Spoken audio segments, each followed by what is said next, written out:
jaune. Et puis pour rendre l'exercice un peu plus compliqué, hop. Alors.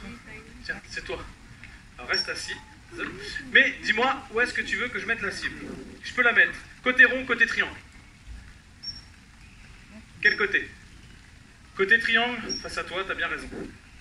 Donc là, vous pouvez voir que c'est toujours aléatoire. On ne choisit jamais où mettre cette deuxième cible, comme ça on est sûr qu'elle se trompe pas. On va quand même enlever les autres. Et on est bon, les cibles sont en place.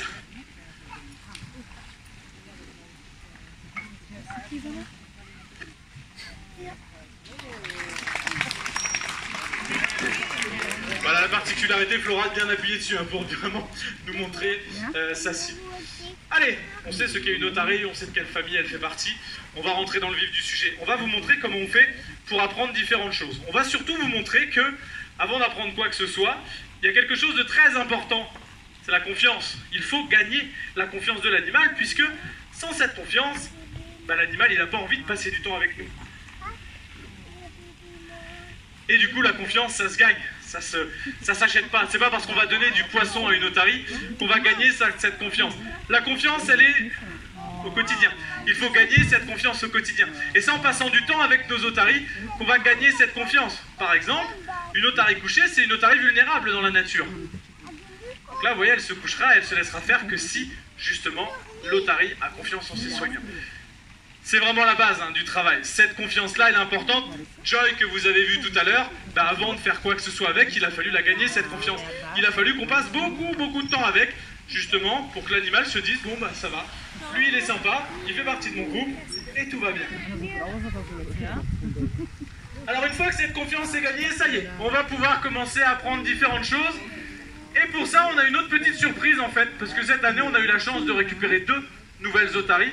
On va vous présenter le deuxième, c'est un jeune mâle, il s'appelle Yoni, il est âgé d'à peine 1 an. Il a eu 1 an il y a quelques jours seulement. Donc ça c'est parfait, on va pouvoir vous montrer ces fameuses bases. Le tout premier exercice qu'on est nous capable d'apprendre à une otarie. Regardez, voici Yoni.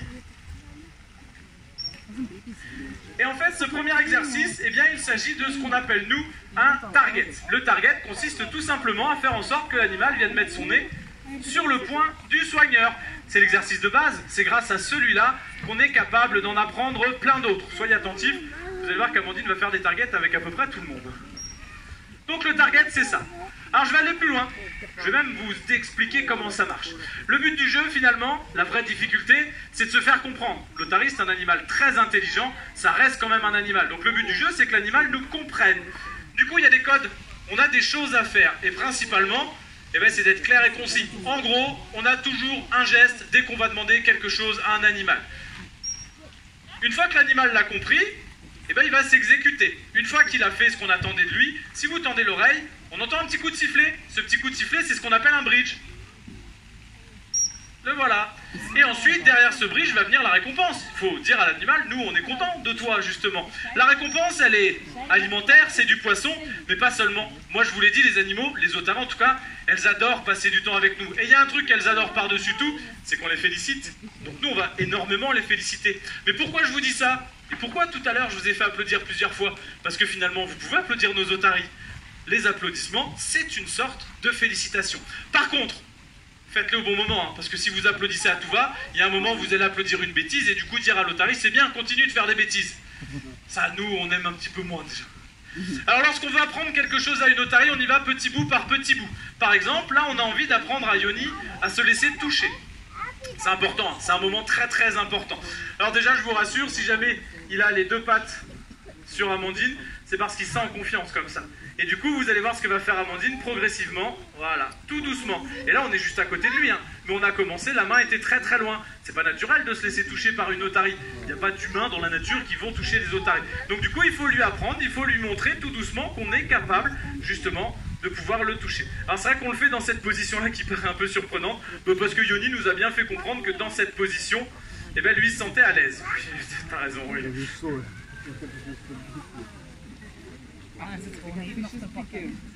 Et donc en y allant progressivement, on va lui faire comprendre que, allez, moi je veux que tu viennes là, normalement, moi je veux que tu viennes là, et je vais pouvoir te toucher. On a essayé en fait sans qu'il monte sur nos jambes, mais là il veut pas par contre, il se sent pas encore tout à fait à l'aise. Par contre là vous voyez, ça y est, il est capable de se laisser toucher. Il y a quelques jours seulement, hein, parce qu'il y a quelques jours, on ne pouvait pas encore mettre les doigts dessus, et là, ça va. Et là, vous avez tout décrypté, un nouvel exercice, ça a bien marché, grosse récompense, grosse félicitations, plus les vôtres. Merci, c'était très bien. Et là, on vient de lui dire, bah regarde, c'est pas grand-chose, on va mettre la main sur toi, et tout va bien se passer. Donc, voilà, lorsqu'on veut apprendre quelque chose à une otarie, ça se passe comme ça. Alors maintenant, vous allez me dire, ouais, mais ça sert à quoi de pouvoir apprendre toutes ces choses-là aux otaries? Ben, en fait, on a plein de raisons. Vous voyez, ça continue même dans le bâtiment, hein, pour ceux qui ont entendu. On entend et les félicitations et les coups de sifflet. Hein. Donc à quoi ça sert finalement d'apprendre des choses à une otarie? Ben, ça sert à plein de choses. Par exemple, on va faire ce qu'on appelle nous de l'entraînement médical, le medical training. C'est sans doute d'ailleurs une des raisons les plus importantes pour nous au fait de pouvoir apprendre quelque chose à une otarie. L'entraînement médical, c'est pouvoir demander tout plein de choses à nos otaries qui vont nous permettre de voir si tout va bien. Une sorte d'auscultation, vous allez voir, on va vous montrer ça. L'idée étant de pouvoir regarder partout, regarder des yeux, regarder dans la bouche, regarder les oreilles, sous les pattes. On vous en a montré même sans que vous vous en ayez rendu compte, mais on vous en a montré déjà de l'entraînement médical. L'intérêt, c'est de voir si tout va bien, mais c'est de pouvoir le voir sans avoir à attraper l'animal, sans avoir à l'endormir. C'est des gestes qu'on fait quotidiennement tous les jours. C'est des choses qu'on fait tous les jours. Alors quoi de mieux que Flora pour vous montrer l'entraînement médical? Flora, c'est notre doyenne, c'est notre mamie. Elle a eu cette année 19 ans. Je vous rassure, 19 ans, c'est pas très vieux pour une otarie. Mais à cet âge-là, l'entraînement médical devient très important. Et vous voyez, on va faire un espèce de petit check-up, comme pourrait le faire justement le vétérinaire. On va vérifier que tout va bien. On va regarder sous les pattes, les dents, je vous en parlais tout à l'heure, les yeux, les oreilles. Mais l'avantage, c'est que si l'animal sait faire tout ça, le jour où il y a un problème, si on a besoin de le soigner, l'animal se laissera faire. Rien ne nous empêche maintenant de pouvoir mettre des gouttes dans les yeux. Rien ne nous empêche de pouvoir montrer les dents au vétérinaire. Enfin, vous voyez, l'entraînement médical, c'est extrêmement important. On va enlever tout stress aux soins, justement.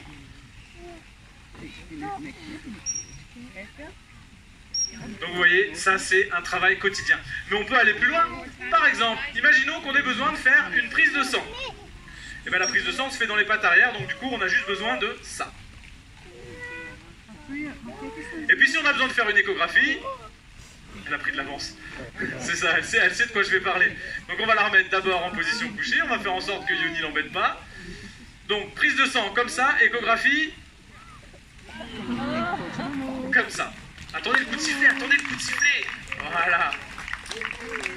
Donc vous voyez l'intérêt de l'entraînement médical, il est là. Il nous permet de faire tous ces gestes, alors que l'otarie ne s'en rend même pas compte. Là, si on ramène quelqu'un avec un échographe, on l'a travaillé un petit peu avant, puis l'otarie elle se laisse faire parce que finalement, elle l'a déjà fait plein de fois. Alors, on vous le montre là avec des otaries, mais sachez-le, hein, l'entraînement médical se fait avec plein d'autres espèces. Nous, aux zoos d'Amiens, on le fait avec plein d'autres animaux. Par exemple, quasiment tous nos singes vont faire l'entraînement médical, et pas forcément les plus gros. Hein. Les plus petits, tamarins, ouistiti, vont faire justement cet entraînement médical.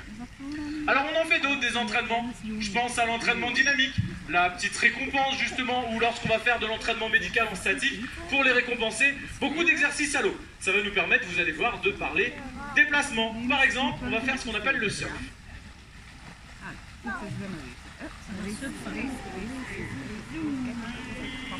Si Yoni ne va pas l'embêter.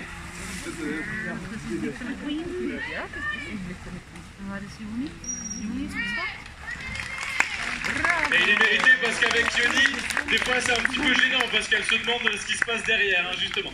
Donc le surf, c'est une façon pour nous de vous montrer que finalement l'otarie se déplace très rapidement dans l'eau. Une otarie peut aller en vitesse de pointe jusqu'à 40 km/h. Et ce, grâce à sa forme, hein, vous avez vu, elles sont très fuselées grâce à leurs pattes et leur musculature aussi. Mais je vais rajouter autre chose, on en a un peu parlé tout à l'heure, même les poils vont être utiles finalement dans cette vitesse, parce que ces poils, lorsqu'ils vont dans l'eau, comme ils se plaquent, l'eau va pouvoir glisser dessus, et on parle alors d'hydrodynamisme. Alors voici Mona.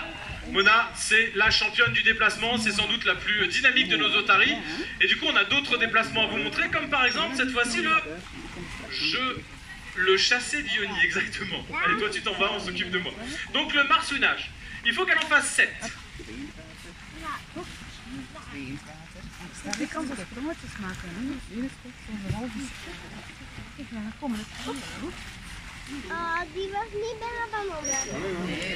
Parfait. Et là encore avec Yoni dans le bassin, ces applaudissements ils sont un petit peu plus mérités que d'habitude. Alors le marsouinage, c'est entre autres pour vous montrer qu'une otarie, ce mouvement-là, elle l'utilise souvent, on le connaît chez le dauphin, mais en fait plein de mammifères marins vont le faire. dont les otaries. C'est pratique, ça permet de jouer avec ses congénères, ça permet de rattraper un banc de poissons, mais ça permet aussi d'éviter de se faire rattraper par un quelconque prédateur. Prédateurs de l'otarie qui sont l'orque par exemple, ou le dauphin. Alors on va vous montrer autre chose, parce qu'en fait l'otarie... J'ai dit dauphin, c'est ça? Ouais, c'est mon truc en ce moment, j'ai envie de voir un dauphin manger une otarie. Donc l'orque et le requin, merci Amandine. L'otarie, elle va pas du coup dormir dans l'eau pour cette raison. Dormir dans l'eau devient dangereux pour elle. Les otaries, souvent, elles vont dormir sur les falaises qu'elles vont se mettre en hauteur, et comme ça, elles sont tranquilles et protégées. Bon, on va vous montrer que l'otarie est capable de faire de sacrés sauts, puisqu'on va demander à Mona de toucher le ballon, et c'est le plus haut des deux. Il est très très haut ce ballon, du coup, il va falloir qu'on donne un petit peu de courage à Mona, et pour ça, on a nous une technique très simple. On va faire tous ensemble un décompte en partant de 3. On essaye? Allez, 3. 2, 1. Alors ça veut dire c'est tout. Le ballon qui est là, il est à 3,50 m. Une otarie saute en moyenne entre 2,50 m et 3 mètres. Donc on a une otarie championne pour faire cet exercice. On va avoir besoin d'un public de champions. Donc c'est la seule fois aujourd'hui dans le parc où je vais vous autoriser à crier. On y va tous ensemble? Allez, 3, 2, 1. Allez, ça va aller très vite.